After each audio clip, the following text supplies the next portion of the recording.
Ever since Fred 45 tested positive for COVID-19, we've been paying a lot of attention to the cases and like stuff like that. The news of Fred 45 and members of his inner circle testing positive for COVID-19, it has sent shockwaves across the country, but it's not just the White House dealing with an onslaught of the cases. Friday's nationwide case count, when you go back to Friday, it says the case count was the highest daily total in nearly 2 months, while the weekly average of cases reported has seen an increase.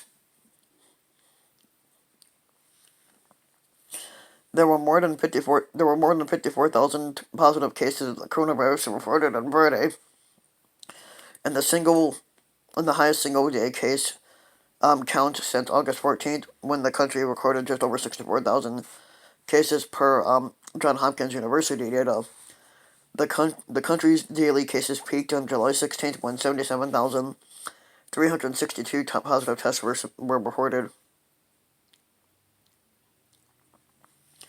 The 7-day rolling average for daily U.S. cases count has risen in recent weeks as well. The moving average has held above 42,000 in recent days, the highest mark since late August, according to the COVID tracking data.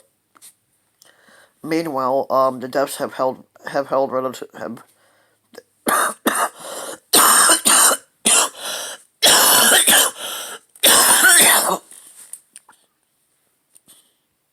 well, meanwhile the deaths have held relatively steady in recent weeks, as the weekly average is down a bit from the flare up in late July and early August. Still, 906 Americans were announced dead from the COVID-19 on Friday.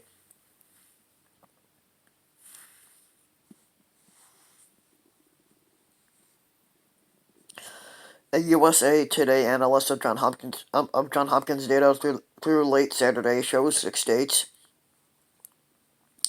which are Alaska, Indiana, Kentucky, Montana, Wisconsin, and Wyoming, setting record for new cases in a week, while 2 states, South Dakota and Wisconsin, had a record number of deaths in a week. The spike in Wisconsin has been particularly sharp. The state, which did not report a weekly average of more than 1,000 cases per day until September, has been routinely reporting more than 2,000 since September 17th. Deaths have started to tick up as well, and the state reported its highest single day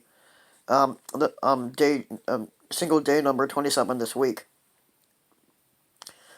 New York, New York State, once a hotspot for the virus, has experienced a jump in cases as well.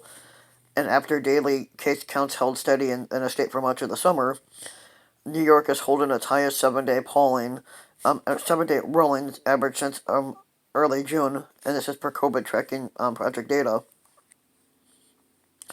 The overall national COVID-19 positivity rate in the U.S. has hovered around 5% since the middle of September, according to Johns Hopkins.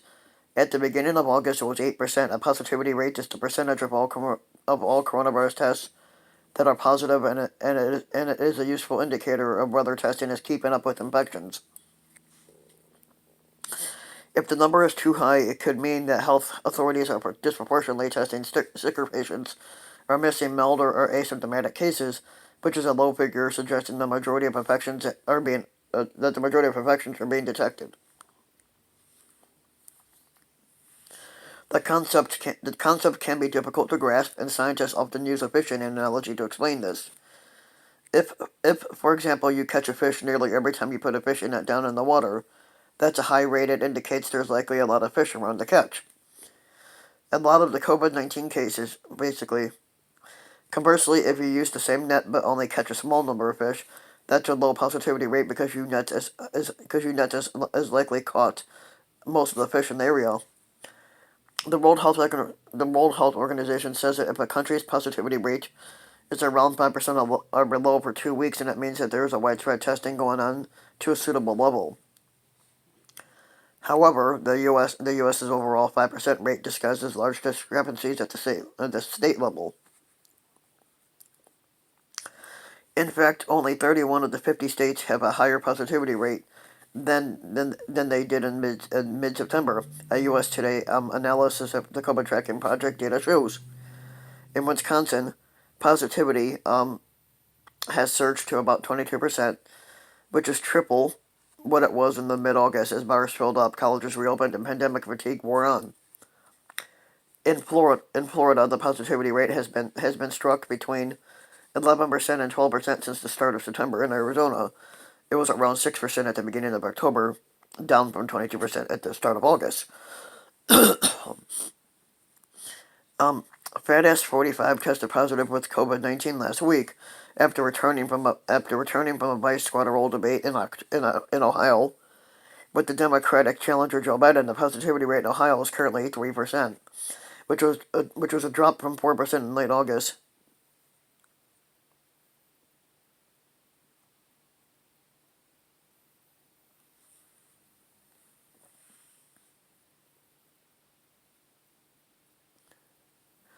So if you liked the video, give the video a like and subscribe to my channel, Random Mike, and also hit the notification bell so that you'll be notified when a new video comes out. And thanks for listening.